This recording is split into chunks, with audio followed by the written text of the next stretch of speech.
All right, so for this video, we're gonna be going back and forth between Atlas and the fandom site, just because fandom isn't fully updated, but it has enough. Like I'm coming here mostly just to show the ascensions, and I'm not gonna lie, Kagetora looks really, really good. They look really, really cool. But here's the thing: this is the first single target ruler that is an SSR, to my knowledge. I'm like 99.999% sure on this. Yeah, there's only four of them, and one of them there's not even a quick one. Uesugi Kenshin, or ruler Kagetora, is not such a big upgrade from Estrella that if you have like NP5 Estrella, you need to summon for her, because not if you're solely talking about MP damage. Not if you're solely talking about MP damage, because evil alignment Estrella just hits like a truck. Like, they are so comparable, and they have like different niches that somewhat overlap.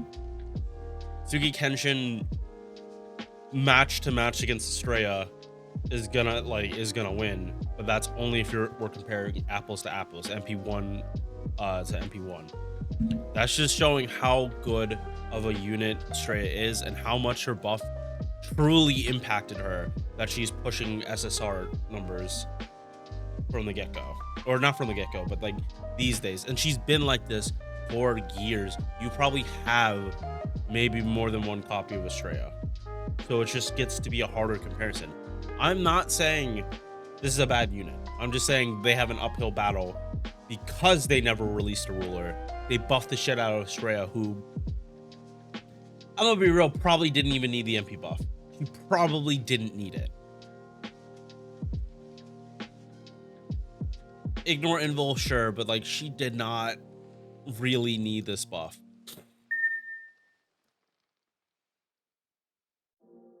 And they are so comparable.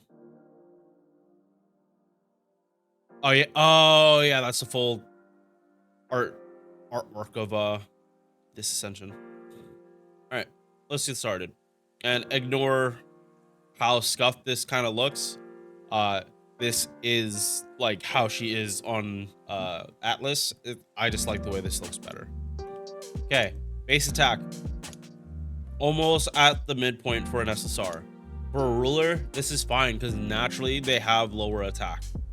Like Melisson is the same way. I'm like pretty sure, where like she looks good attack wise for a 5-star, but it's showing that she's a ruler. She's at the upper end of a ruler, and rulers tend to be lower, on the lower side of the midpoint. So is this a bad thing? No. Could have been worse. Could have been it could have been Jarcher numbers. It could have been Bunny Toria. Yeah, no, I'm not worried about this. This is low base HP, but again, she is a ruler. Most classes she's not gonna take full damage from. Like literally more than half of them she's not even gonna take normal damage. She's gonna take half damage at least. Yeah, like this is a concern, but like she's just naturally tanky, so it's less than you'd think. Star weight, sergeant, or ruler numbers MP charge is healthy at 0.62, and I'm gonna keep bringing back this comparison to Estrella. 4 hits, 0.43. She has significantly better gains on her arts cards. She has like significantly better hit counts. She has a better star gen. Not by much, but she does have a better star gen.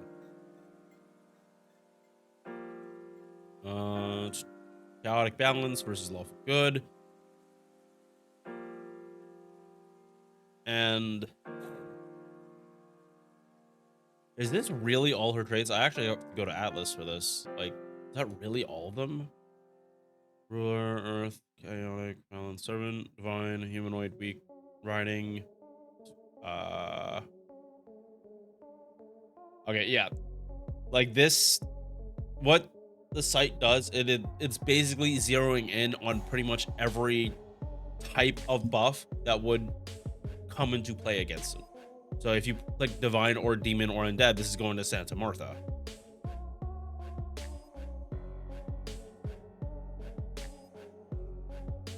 Oh, sorry. Yeah, this is saying like every unit that would be affected by every unit that would be affected by like Santa Martha. So yeah, there is not a lot of traits. This levitating thing is very specific to Lost Belt 7. Don't worry about it. Yeah, like everything just looks like an upgrade from Estrella straight up. Her Estrella's level 100 stats are just slightly better than Kagetora's level 90.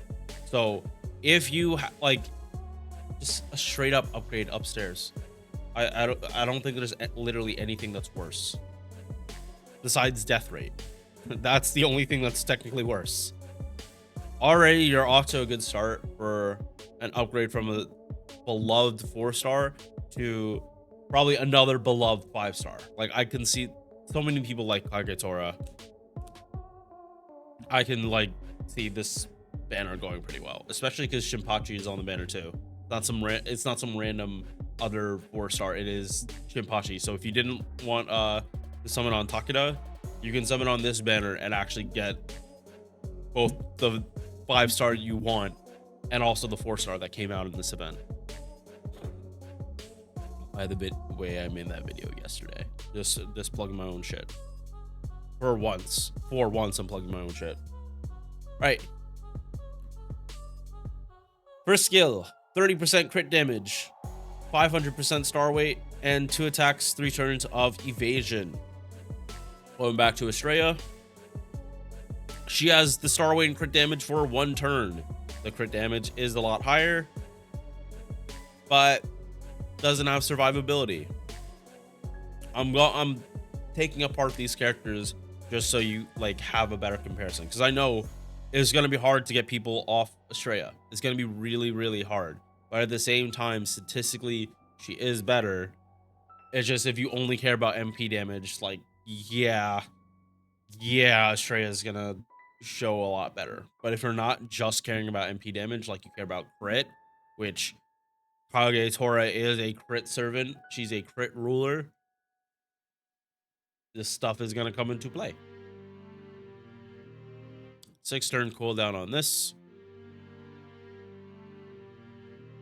Ignore some of this buffoonery. Like this is from the fact that it's like originally was an enemy in PC. Ignore these two. It's a 30% arts buff, 50% battery, and 15 stars per turn. And if you don't believe me, I'm gonna go here. 30% arts, 50% battery, 15 stars per turn. Phantom is just like doing updates to it since she kind of just came out. So refresh, you might see some new shit. It might get cleaned up a little bit. Yeah. Going to Estrella. She only has a 20, and it's flat 20. So Uesugi Kenshin's like battery is better by default. Arts buff is the same though. And Estrella gets like 30 stars up front. That is something that Kagetora does not have. Third skill, overcharges, and this one is completely targetable. Overcharges 1 ally, 2 stages, 1 time, 3 turns. So there is some delay. You do not have to pop the MP on the turn you pop this. And again, ignore this part. Not 10%, it is 20% and 30% MP gain. So technically, Kagetora could be a sub, like you could use this for multi-core and help whoever she's fighting with loop their MP better. like say you're doing like double Castoria and you were plug suiting in the Castorias so that your 2 DPSs is Kagetora and I don't know, Summer Ibuki. You can choose who gets this. And if you're running Kagetora with Summer Ibuki, like I don't think Ibuki is gonna need the help looping. I don't think she needs the help. So you should be safe. But it is up to you. Sometimes you do need that extra little juice. And it's not like Ibuki has a useless overcharge getting super effective on a power mod or getting super effective on earth attribute. Pretty nice. You do a whole lot more damage. Oh, sorry for that voice crack. All right. And then compare it to Estrella. 20 attack and 20 MP gen. So the attack buff is the same, and this is also targetable too. The MP gain is worse and overcharge. So you are trading basically defense. If we're doing a kick comparison, you're trading defense for evasion, but otherwise they're pretty much the same kit. Like if you're very used to Estrella, switching to Kagetora isn't gonna be that much of a difference. It's not gonna be going like Summer Musashi to Summer Ibuki. Like those two function very differently. Like you don't use Musashi the same way you would use Ibuki. That's not the case here. You would absolutely pretty much use them in the same way. Now, where there's going to be difference is 100% the passives. Kagetora has Magic Resist B, 17.5% debuff resist, Riding A for 10% quick performance, making this one quick card just a little bit better. Divinity for Tickle, buff removal resistance and insta-kill resistance, both by 10%. Buff removal resistance is always nice to have, but like if it's not 100%, like you can't secure your buffs. It's just like having magic resist. There's a chance that the enemy can't rip off your buffs. Do the save scumming stuff and kind of like brute force it, but I wouldn't. This is just something nice to have. It's not something you need. Like you should be like, I'm not gonna run Santa Nightingale against an Amakusa boss because Kagetora has this. Like, no, don't do that. You're gonna be having a bad time and Amakusa is gonna rip off your buffs. Then you're gonna be like, why the fuck? What the fuck? I had buff removal resistance. Yeah, no, it's not enough. It's just like landing a debuff against someone that has not god assistance, but magic resist. Speaking of god assistance, Estrella doesn't have a combo, so she's not pulling like some crazy 40-50% debuff resist, but she does have it better. She does have like slightly more. It's not by much either. They were deliberate in like making this unit better than Estrella, but not so fucking better that if you like someone would scrap their Estrella. Like you'd be using them in different situations. One is for evil, the other is for man attribute. They have overlap. Whoever hits harder, or whoever feels better to use, you probably use in the overlap.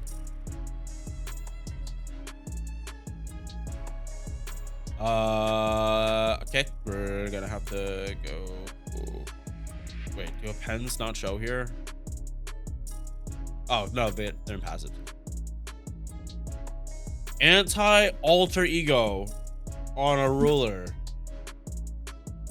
I mean, as long as it's not Kiara. That is your like death sentence if you bring Kagetora to fight Kiara. Like Kiara actually gets super effective damage against rulers. This would be like not good but okay to have if it wasn't for that niche case. Yeah, like Kagetora would be doing normal damage to Kiara, but Kiara, like, you wouldn't want to like be fighting someone that has super effective against you if that's your main DPS. It's like bringing a caster to fight an alter ego. It's like, yeah, you're not gonna do less damage, but you will take more damage, right? He is a crit servant. I will always promote going for extra attack on crit servants. But for multi-core, which Kagetora, she has a 50% battery and she has crit. I would say multi-core is definitely in the cards for her.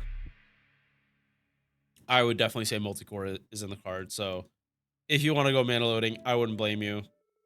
But yeah. I am curious why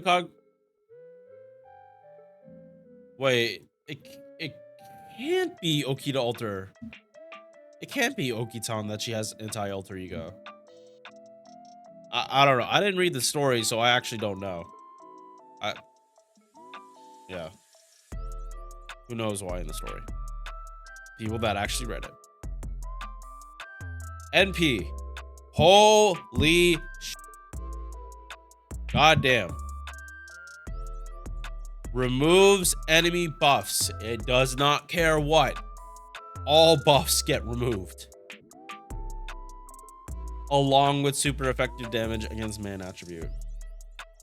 This, and then she gets another 20 arts. So this is a mana burst. As long as she's looping her MP, she has a mana burst. That is not what Estrella has. Estrella has ignore invincibility. And she drops stars and then super effective. This is where Estrella would fall off if it wasn't for the fact that she is able to loop back to her MP with a arts card. Like, you truly are splitting hairs, but like Kagetora refunds better. Just off the rip. She has a higher MP gain. She has a higher base MP gain. And I was talking about this. She can overcharge. So this is 30. So it's 60 arts on the first MP. Attack buffs are the same, but because she has higher attack, she hit overkill quicker. And she doesn't have higher crit damage, but she has more consistent crit damage. Right? Like, this isn't a discrepancy. It's still, yeah. I love this effect on Musashi. I would love this effect on Melt if Melt's actually proc first. Lasagna, could you fucking please buff her MP so she like can proc first? That's the buff she needs. She doesn't need another effect. She needs to strip buffs on MP like contact. Man attribute. Are there any moon cancers with this? I highly fucking doubt it. Oh, BB. Okay, Kagetora just smacks the shit out of BB.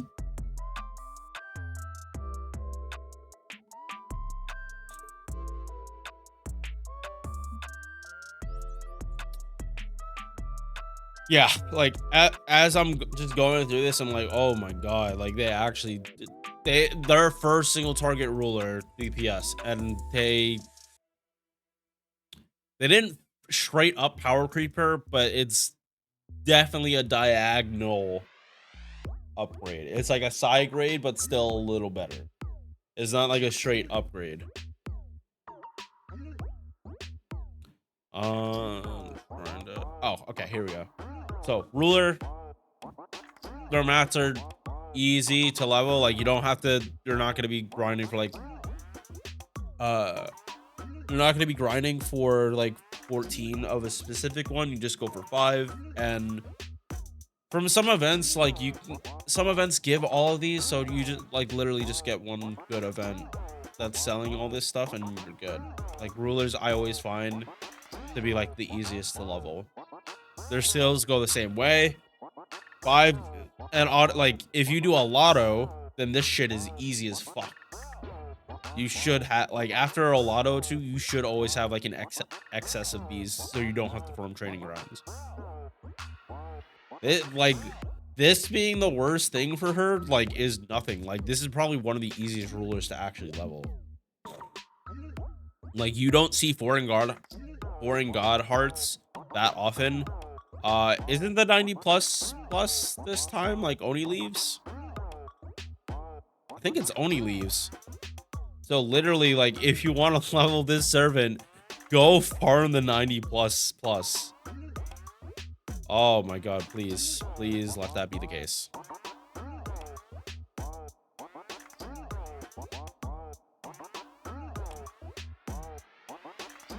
No, oh, okay, yeah. This is, yeah, that's the 90. Then the 90 plus.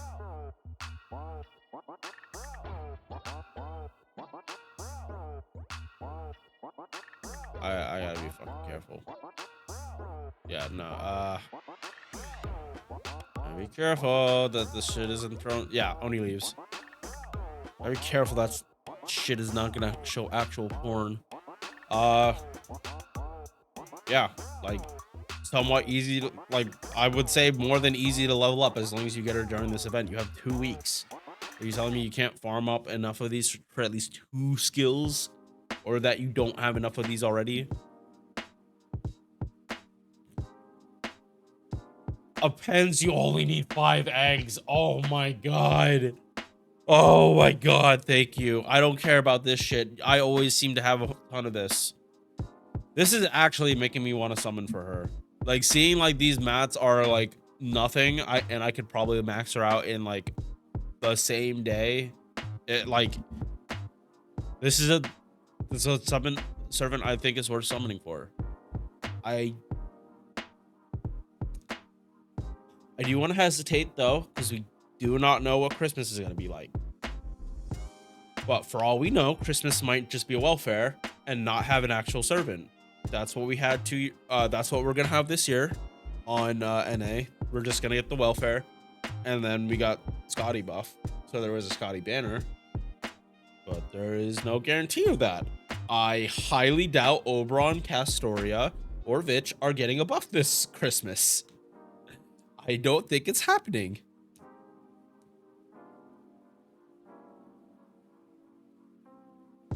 So is gotta go back.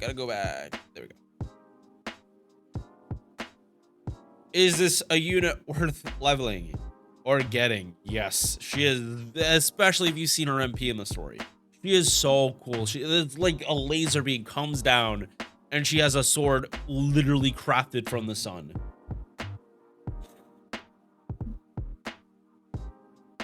Like, cool factors there. Takeuchi face, you see the love. I'm not the biggest fan of this character. I would say this character has more value than Takeda, simply because we have a bunch of AoE rulers. We already have a bunch of AoE buster rulers. We don't have SSR, single target rulers. We don't have them. And Estrella, she's nice, but you can't bring Estrella to fight someone that's not evil. Well, you can, but damage isn't going to be there. Man is like one of the more common attributes, like top 3 or in the top 3, and I think it might be the most common. Yeah, so she has a really good niche. She has a really good kit. Everything you love about Estrella, Uesugi Kenshin just does a little bit better. And if you enjoyed that type of great gameplay, I don't think you're gonna be sad. All right, I'll see you guys in the next one. Peace. Thank you for making it to the end of this video. If you enjoyed, drop a like or sub. Hope to see you in the next one. Peace.